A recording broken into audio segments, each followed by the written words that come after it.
ഇത് വെച്ച 8 പണി കൊടുക്കണം. അയ്യോ പാവം പോത്തു പോലെ കടന്നു. കണ്ണാടി പോയൊന്ന് നോക്കാം. ഇവളെനിക്ക് 8 പണിയാണത് അയക്കും. നല്ല മോന്ത, ബ്യൂട്ടിഫുൾ. ഡാഡി അമ്മ ആരിവിടെ അടി ഉണ്ടാക്കരുത്. 2 പേർക്ക് അടി കിട്ടുവേ. ഒരു കാര്യം പറയട്ടെ. ഓ അപ്പൊ അങ്ങനെയാണ് കാര്യങ്ങൾ. എന്റെ പരീക്ഷയ്ക്ക് എത്ര മാർക്കുണ്ട് അതൊന്ന് പറയൂ. അമ്മ ആക്ച്വലി പേപ്പർ ഇട്ട് കാണിക്കേ. അമ്മ ഇതാണ്. പിന്നെ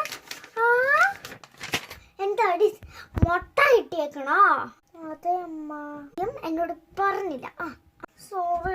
അകത്ത് പോയിരുന്നു ചേച്ചി. അടിപൊളിയല്ലേ? അടിപൊളി.